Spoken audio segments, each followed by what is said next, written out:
And we are live on YouTube. Good Saturday, March 20th. Every Saturday is Small Business Saturday morning live stream. Uh, Today's topic, our conversation will be about my technology, the good, the bad, the ugly. I have been dealing with way too many technology issues in the last weeks, and it's I'm not going to let it overwhelm me, but it's trying to. And so that's what we're going to talk about. That. And to that point, I had a technology struggle to get on time today. I'm actually several minutes late in starting, and it was a technology issue, but it is what it is. So this is YouTube. This is Facebook Live, and we will see you later.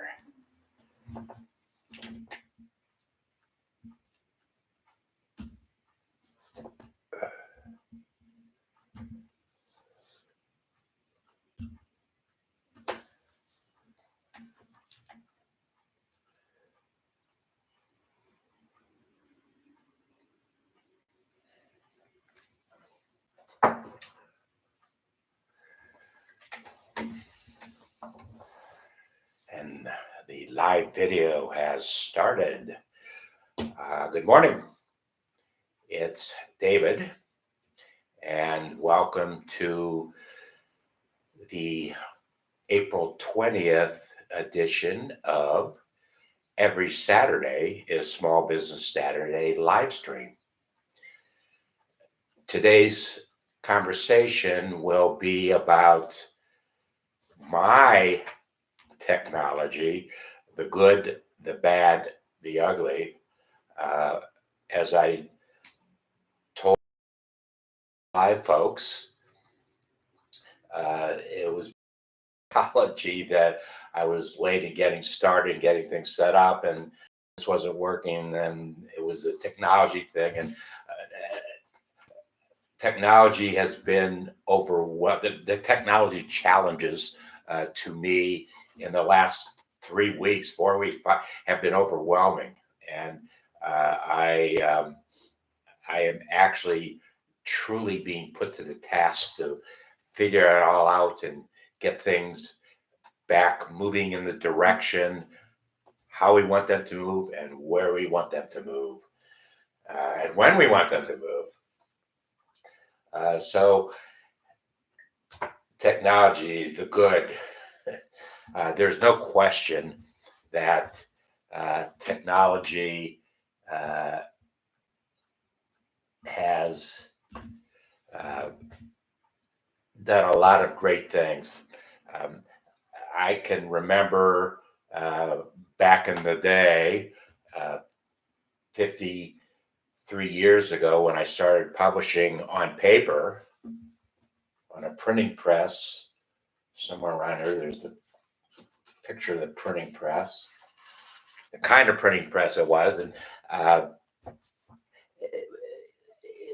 life was not that complex. It was pretty simple. We had a process. We did what we had to do. It was a process. But as time went on, well, I started actually digitally publishing for the first time, probably 17 years ago, is when I first went online and started to publish stuff and produce. Uh, 16 years ago, I produced my first YouTube, and my subject matter was entrepreneurship, small business. My special expertise is marketing and sales. So all the I produced over 2,500 hours of YouTube since then. A lot of conversations I've had with folks, I would guess that maybe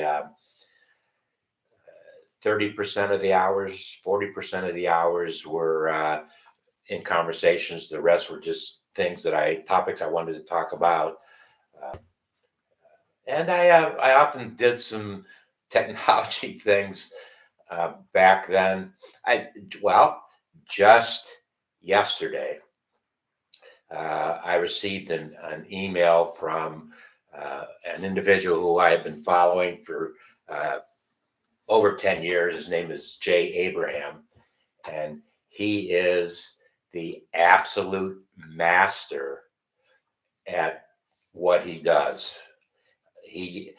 Well, I don't know if he gave himself, he said the mastermind, marketing sales, and he is.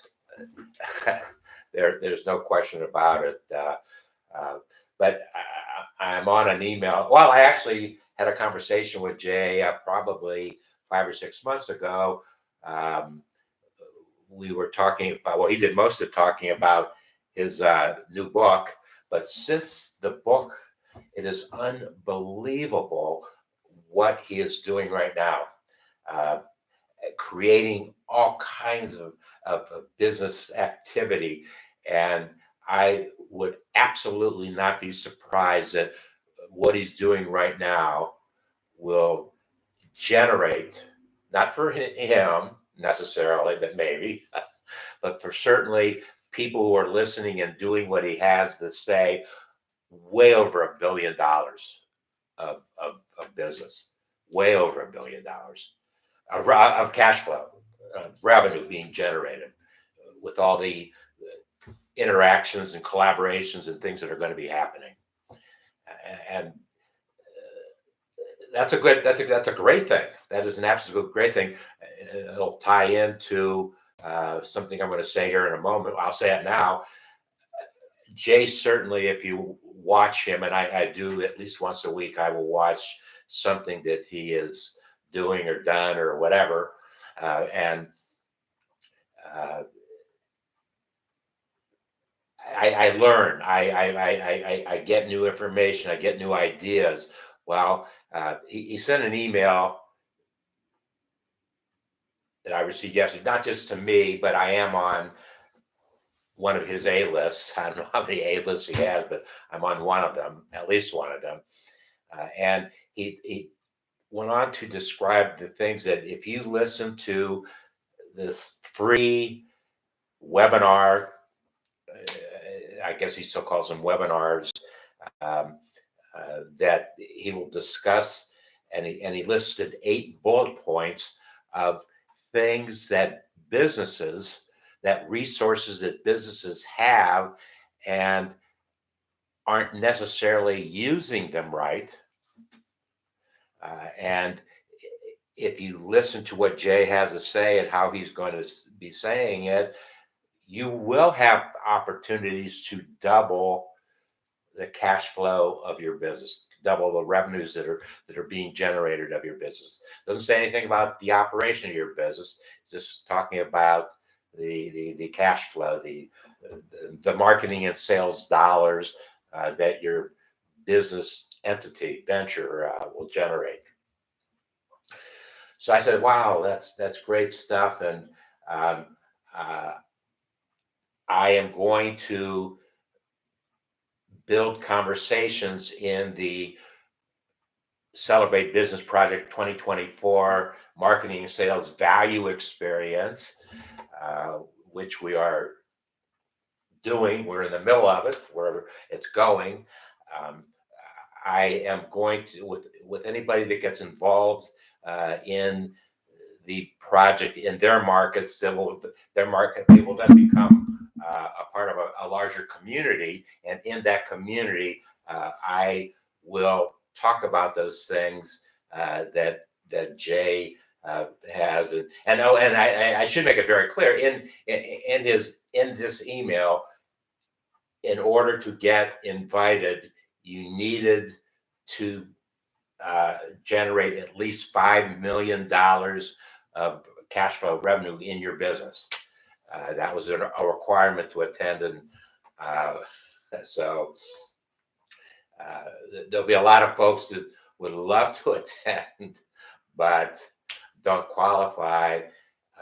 These solopreneurs and small business owners that we are talking to in whatever market they are, things are happening, new collaborations are being formed, and you can become a part of that too.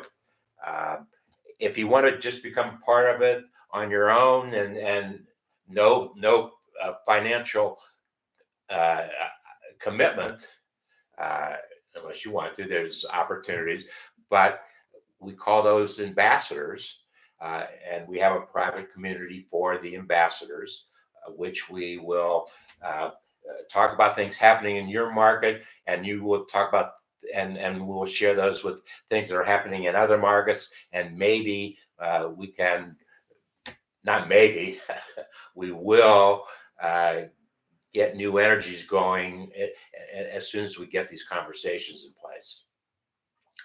So those are all good things. That technology is done in one way or another. It has provided me with the information, and then I can use that in any way. I digitally publish things. I did a posting yesterday about the email that I had received from Jay, and it's amazing in less than 24 hours how many people have read that already.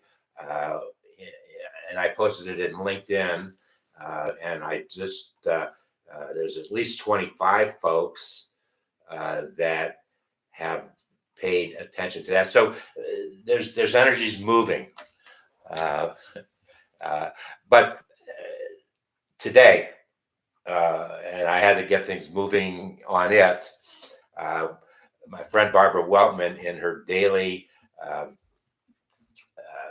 daily posting, Barbara posts uh, 365 days a year, and it is, well, I started uh, following Barbara 17 years ago with these daily postings, and then in year two, I said, okay, enough's enough. I want to get together with her, and we have been doing lots of uh, live streams over the years. We've gone through at least a half a dozen video technologies along the way and making this happen. We did a show on Saturday mornings. It was on a website 10 years ago, 11 years ago, and it was at 11 o'clock in the morning Eastern Standard Time, and it was not unusual for 5,000 folks to view these Saturday morning shows that we did. Technology made that happen, so that's the good of technology. But back to Barbara's comment today, she shared, or her headline was that small business optimism is seriously challenged, or I'm paraphrasing, but uh, she made reference to, as she provided a link to a study that the National Federation of Independent Businesses did about business optimism, and it's very low, and that's not a great thing. That's a bad thing. But um, I am going to have I'm going to ask Barbara. We will get a date, and she and I will have a conversation about that from our perspectives and all the things that we have done uh, with and about and for small business in the last years. And then uh, in the meantime, and next Saturday, I really want to get into this topic because I will be, as of now, I will be in Cincinnati next Saturday. So we will do our live stream from this studio. But I want to start talking about this small business optimism or lack thereof. And if you listening, viewing, uh, or know someone who would like to have this conversation with me and talk about their perspectives and why they feel the way they do, uh, please email me, uh, dleopold@davidsbarter.com. I've got it posted all over the place. Oh, I'm sure it's somewhere in the Facebook, my Facebook streams, someplace, newsfeed. But I want to get this conversation going and talk about it. Uh, I am well. I had some pessimistic attitudes that I'm going to share in a little while about things that have been happening to me as I've been uh, telling a lot of folks, communicating with a lot of folks about the Celebrate Business Project 2024, marketing and sales, value, experience. It's amazing, and I'll share that in a little while. Some of my findings. So the good is we can get the information out. We can make things happen. We can create efficiencies in our business. There's absolutely no question that technology for me, because I've operated by myself for most of the last 53 years.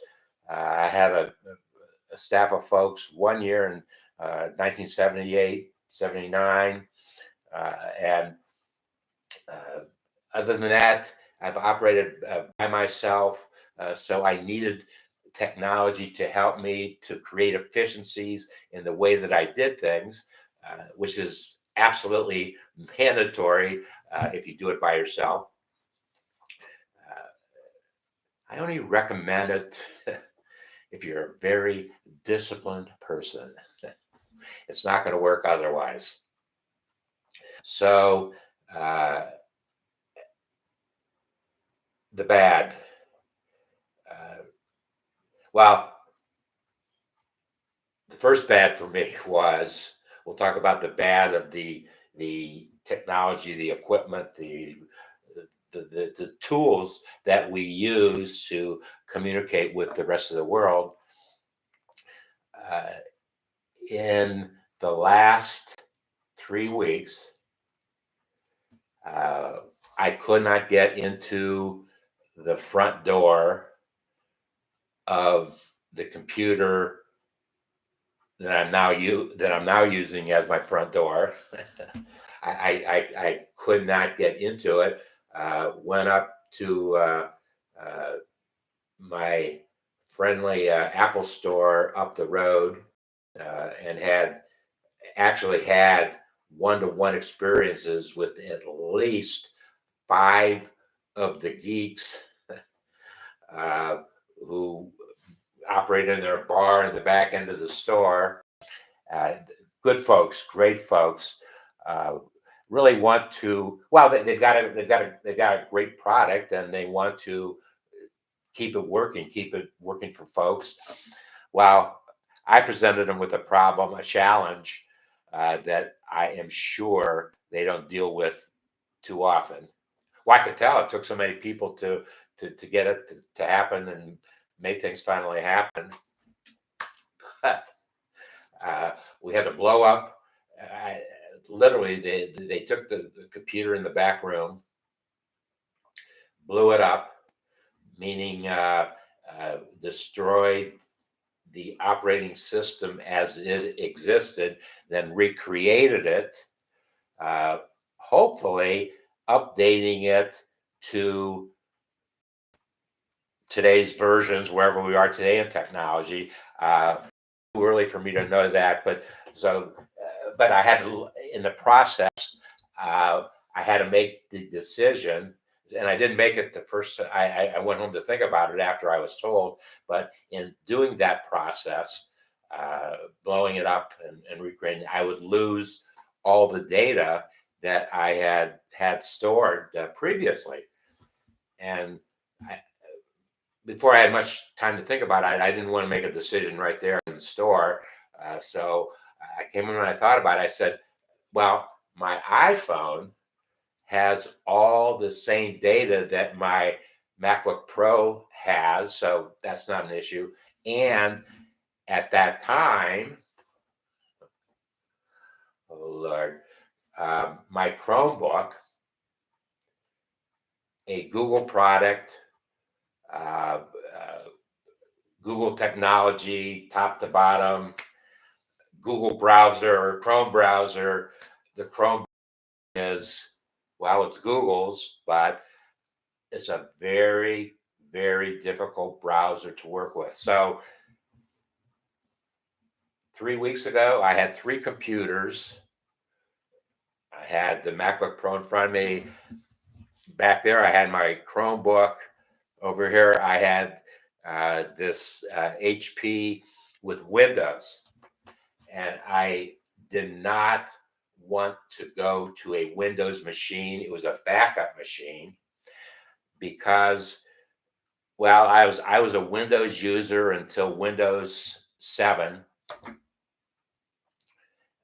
and I got an email one day from the Microsoft guys, folks, saying that they were no longer going to support Windows 7. So now, what was I going to do? Uh,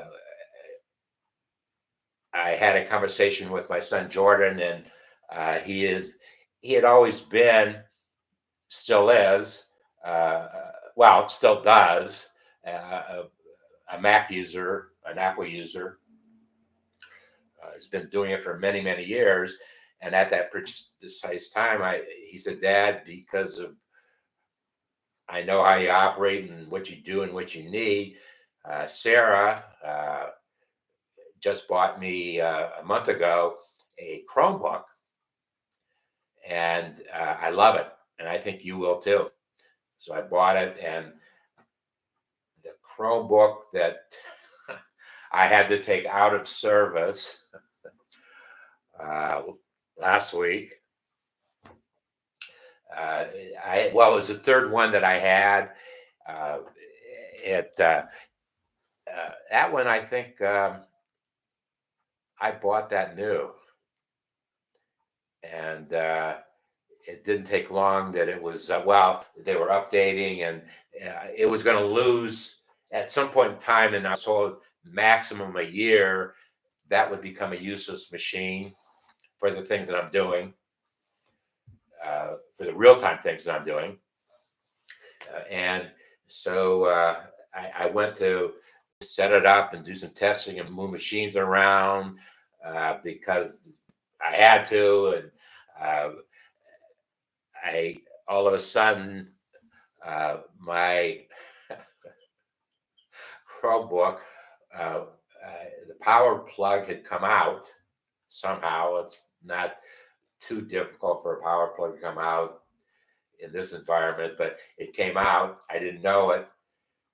It totally drained the machine. But when I went to plug it back in, it wouldn't plug. It's the inside was all jammed up, and it didn't have a year more service. It went to sleep. I had to put it to sleep, so I had to take it out.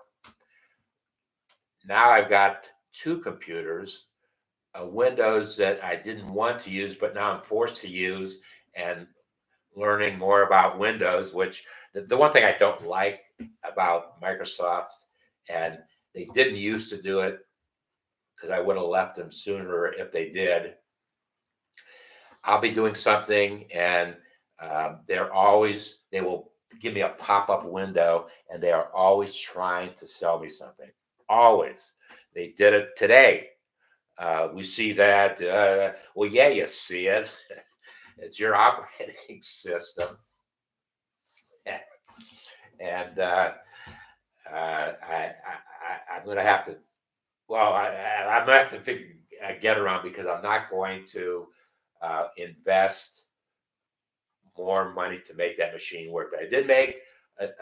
I've been making some decisions in the very near future. I will be replacing this MacBook Pro with a new Mac that They showed me when I was in the store 100 times, and and the geeks, as they were listening to what I used my machine for, they said, "We think you'll really like it. Um, it's got a great camera, and a camera is first and foremost a consideration for me." And so I know I'm going to be investing in a new MacBook. I don't know if it's still called Pro Mirror or something, but I am definitely going to be investing in one in the very near future. To that end, I have done some postings already this week saying that uh, my days in this studio are numbered, and I am hoping that I know the number. I've projected a number. We're not there yet, but certain things have to happen in the project before I make the decision to leave the studio. I mean that that's first and foremost. It's going to happen. It's just a matter of when it's going to happen, and then I will be moving the studio, which is also my home, uh, to uh, probably Dallas, Texas. Uh, that is not, well, it is, there's a lot of reasons that it should happen. uh, Basically, because I've got three granddaughters there, and uh, but some things are going to happen that I'm starting to plan and chart out now, uh, between the time I leave here and between the time I declare uh, a new home address. Some things have to happen, and so we are moving in that direction, but we're not there yet. So the good, the bad, the ugly. Uh, what is happening? Well, a couple things are happening. Well, a lot of things are happening, but from a marketing and sales perspective, and that's my perspective, that's what I do. It is not good what is happening because artificial intelligence is creating, by machine, they're taking original human thinking that was digitized, and they're digitizing what was already done and creating what everybody is so excited about. And to me, and I see examples of it in my life every single day, multiple times, and it is not a good thing. But what now the challenge has always been there, what I'm going to say, but now more so than ever, that the trust factor. Who do you trust for information is becoming more important minute by minute, literally. And that's not a bad thing because that's what we do when we're building relationships, when we are building our businesses, our business relationships. They are built on trust. And it's amazing, uh, some of the things that I'm going to share with you that I have been confronted with as I am telling more and more folks about the Celebrate Business Project 2024 marketing, sales, value experience. I have made the decision, because it's the way I have always done business. I selectively pick out the folks that I want to have the collaborative discussion with, and then I craft a way to meet with them, to get together with them. Uh, the starting place is technology. Uh, the starting place is a what I call a Google Meet and Greet, and I have a 19-minute Google Meet and Greet system format that I have been developing for the last 52 years, and at the end of that, not more than 19 minutes in a conversation, a real-time conversation that folks are having. In 19 minutes, it will be determined if next steps should be taken and defined or absolutely should not be. And that will be determined from my perspective in 19 in a 19-minute conversation. So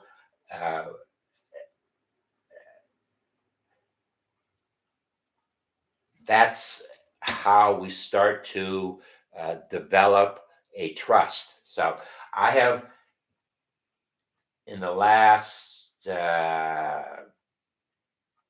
6 weeks, I have created direct mail and direct marketing packages. And you get them in your mail. Everybody gets them in their mail. Actually, I had a client for 10 years, a client and close friend, who mailed more insurance, marketing and sales mail than anybody. And at the time that we were doing most of the work that we were doing, most of the project work that we were doing, he was uh, mailing 300 million pieces of direct mail every month or every year.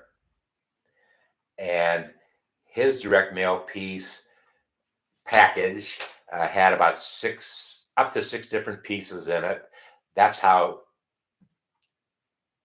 his company, Torchmark Globe Life, built their empire, was through direct mail and building these packages. So I learned direct mail from the master or a master. Glenn was probably nobody mailed more pieces of mail than he did, so I guess that makes him the master. I haven't spoken to Glenn in probably it's been about 15 years. I'm going to have to see. I kind of know what he's doing, but we did some unbelievable things together. Globe Life was the very first insurance company to sell insurance online. A lot of folks talked about it, but they were the first ones to sell it. And I was on a team of, that was a small team. It was probably half a dozen of us that put the whole concept together. And I tied it with another broker. We were doing a lot of things with technology and marketing and sales. We were doing good things with it way back then. But I have created direct marketing packages to just about maybe 15 folks. I picked out 15 businesses for specific reasons of which I will not share because it's proprietary information. It's my intellectual property. And to see what kind of feedback uh, I would be getting, or what kind of conversations I could begin by trying to get things started that way. And it is amazing to me, out of the first dozen, only two people actually acknowledge receipt of the package. Now that then you begin to wonder, well, I mail it. These are all going to, most of them are going to larger companies, so they would be going through a mail room, and then the mail room does their thing, and uh, and it's specifically addressed. And in my case, well, it's proprietary, but uh, everybody knows who I'm trying to reach on that envelope. But I have no idea if it gets there. If they don't talk to me and acknowledge receipt, I could call them up, and I've tested calling a little bit, but it's unbelievable how long it takes to get a number that you can actually reach that individual. It's, well, to put it in perspective, back in the day when I started doing stuff,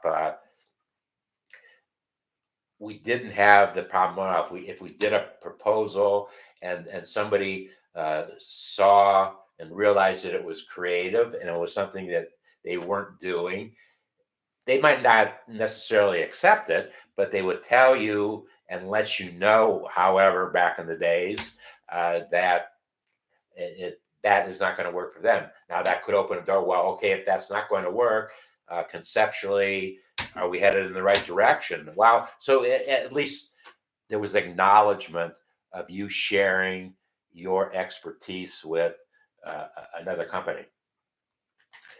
And it's amazing to me. So only two folks have responded to what I've done so far. The first one was the marketing regional marketing manager for Costco in the region that I was proposing to do something. By design, I was proposing to do something in that region. So it actually, I entered my request into the system locally in Cincinnati, and it went up the ladder and got to the decision maker um, uh, in under 2 weeks. And I was amazed. And I'm saying, my goodness, that is why Costco is the power that they are. They are number one in what they do specifically. Well, so in this proposal, I had, I'm not going to go into it, but what I was proposing absolutely made no sense to Costco because of what they do now and how they do it now. And she was enough of a professional, an expert, uh, that she contacted me to tell me why. And she went down and said, well, here's she wanted me to explain what I had in mind, and I did it in about 5 or 6 minutes. And then she went and tore it down because it didn't meet, but she took the time to do it, and it became a learning experience for myself, to help me go to the next step, my next steps. So the other individual, this is really bizarre, the other individual who responded to it, I happened to hand deliver it to him. His company is physically located less than a mile from where I am sitting. So I actually walked down, and he wasn't there, and um, uh, I dropped it off, actually, I had to ring a doorbell, and it was a locked. It was a locked door, and somebody came out. And I said, "Would you please give this to Pat?" And she said, "Sure." And the next day, uh, uh, Pat, I don't know, we didn't connect, but he left me a very, very detailed voicemail. Why he understood exactly what I was proposing, and he took the time to say the timing is bad for us because it goes back to the very, very simple formula for a marketing and sales concept to work. Uh, it has to be the right timing with the right offer to the right person. All three of those, or entity, all three of those have to be in alignment. If one is out of line, it's not going to happen. So timing was bad on that one, but the basic concept was, and I knew, well, I'm not going to go into it, but to protect his privacy. So I then said, well, geez, only one person where I mailed. Actually, it wasn't a mail. I entered that into the system live. At any rate, only two came through, and it was that live interaction. And I think, well, it goes down to trust. It goes down to, it boils down to, do I trust what's happening, or is it that important that it needs to it needs to go on? You just never know. You don't know until you get a response to what it is that you're seeking. So, taking that information, this week I hand delivered 3 packages that kind of look like this. This was the original mock-up that I did before I did the 3, but they all ended up looking like this. Where, because I was hand delivering it, I could put a paper clip on it. If that paper clip came off, whoever was handling it said, "Well, wow, I got to keep the pieces that go in together." Well, all of these pieces tell the story that I want told. Why am I contacting them? This, interestingly enough, inside the envelope, well, I'm not going to open it up because I sealed it. Inside the envelope was the original letter that I had mailed out, and nobody responded to it. And I also included in it inside the envelope a personalized uh, uh, message, very personalized to the individual. This is exactly it. It had my picture, and it was a very direct, personal message. And this one gives for trust issues. Most of these, well, virtually nobody that are getting these packages know me, because I haven't been operating. I've been operating in cyberspace, and not uh, in the face-to-face Cincinnati market. So none of these folks will know me. But I put down character references, 3 different folks who do know me. One is known in the region. The other is a personal friend, but a very well, the other 2 are personal friends, but they both are experts in what they do. So they are character references for me. So that was the letter I hand delivered. I put this package together. I hand delivered 3 on Tuesday. It was a Tuesday or Wednesday? Tuesday, I think it was. And 72 hours later, there has not been a response. And I actually gave them to live people and said, "Would you see that?" so-and-so gets this, and because it was the boss, um, they probably would do what they had to do to make sure the boss got it. And we'll see if it works or work. Well, it's going to work. It's just working with the right people. That's my job to, my task, my challenge to understand how people behave, make marketing and sales decisions. That's what I've been doing for a long time, and that's where we're taking the project out of this studio and into. Uh, there are 387 metropolitan statistical areas in the country, and each market will support at least one project. Uh, well, they could have 20. They could have 50 projects a year in each market. Uh, I the business model that I've been building shows that, proves that. Scientific data.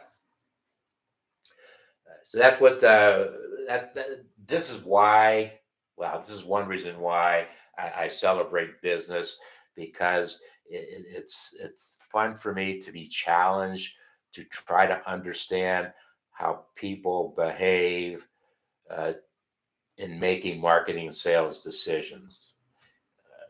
It's been fun for me, and I've been very blessed that I've been able to do it for as long as I've been able to do it, and will continue to do so. Thank you for your time today. Uh, every Saturday is Small Business Saturday, 10 o'clock Eastern Standard Time. No, 10 o'clock in the time zone. 10 o'clock in the time zone where I physically am. That's when we will do our live stream, and in the days, in the 5 days prior to the Saturday live stream, that's where we'll be doing a lot of dynamic things. That's the true marketing sales value experience will be those 5 days. So we'll see you soon, and enjoy your day.